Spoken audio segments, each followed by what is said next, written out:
Civic History, and today we'll be discussing the question of, is America a democracy? Well, it depends on who you ask. That's the short answer, the TLDR. But don't click out of the video. We can discuss this. So, we've all heard the line, America's not a democracy, we're a republic, or sometimes you'll hear, we're a constitutional republic, or the founders thought democracy was the enemy. That's sort of true, but not really. For example, the founder of our Constitution, James Madison, described a republic as a well-run democracy. So that settles it? Sorta. If you've ever had this conversation, some people get real bent out of shape if you call America democracy, or they'll go way back to ancient Greece and discuss how, well, actually, a democracy was a system in ancient Greece, and, no. For all practical purposes, this is what I say America is, a democratic republic. So there's the definition of it. This seems like the United States. You know, I don't see, this is the definition I use when people ask what if I think America is a republic or a democracy. It's kind of a cop-out, but whatever.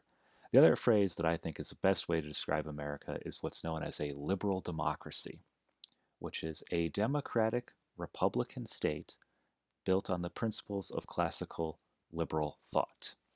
So that means, separation of powers, freedom of the press, the values of a democratic republic as listed here. And then some people go, but Wikipedia says America. So I decided I'll explain what a presidential and federal republic and all that stuff is. So first, what is federalism and what is a unitary state? If you remember from my video on the Federalists versus the Democratic Republicans, I talked a little bit about this, but a federation is a nation in which the people, the federal government, and the state governments all have distinct roles. Specifically, power is shared between a federal government and a state government. So, good examples of federal states are the United States, where we were one of the first federations, Germany, India, Pakistan, Mexico, Brazil, Argentina, Venezuela. They're all federal states. A unitary state is which power is shared, but not really. There is subdivisions of power, but most power is held by the central government. And a perfect example is to be France or Britain or China or Japan. There are subdivisions, there are prefectures, but they, at the end of the day, have only the power that the federal government that the next central government decides to give them. There's no designated sharing.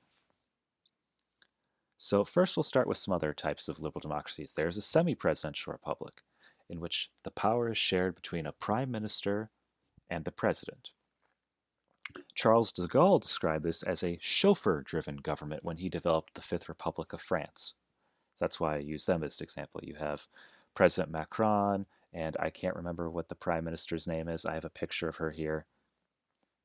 But anyways, the prime minister is supposed to run the country day to day, but the president is supposed to set the course. How this looks in practice is completely different. But this is just one method.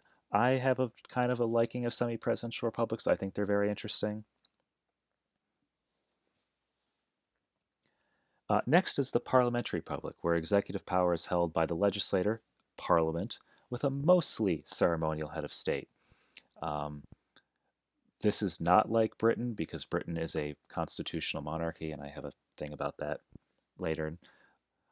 Perfect example is Germany. They have their chancellor, who is the head of government, but a president, Mr. Frank-Walter Steinmeier, who serves as the president who enforces the law. He has some executive responsibilities.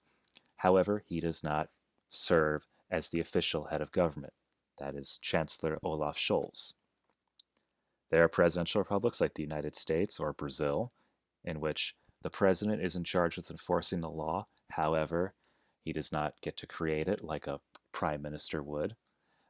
I use the example of Brazil because they're a presidential republic, as I said earlier, and I chose, for the example there, I chose their president, Lula da Silva.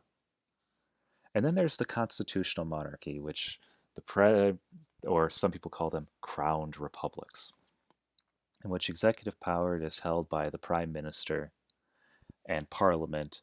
However, they have a senate, they have a executive being a royal of some kind. It could be a prince, like in Luxembourg, king. I don't know what. I know there's other royals I'm forgetting, like a sultan or something. As this would say Indonesia, uh, not Indonesia, Malaysia. There we go. Indonesia is a presidential system, if you're curious, by the way. And then finally, we have of the liberal democracies, we have Switzerland, which is weird. They have a federal council as a head of state with a president and vice president who serves as chairs of the federal council. Then they have a head of government, which is their prime minister, but as they call it, the federal chancellor. But also they have the federal assembly, which can overrule both of them. And then they have semi-direct popular elections. It is a weirdly done system, but it works. So anyways, thanks for watching. I hope to see you all again soon. Bye.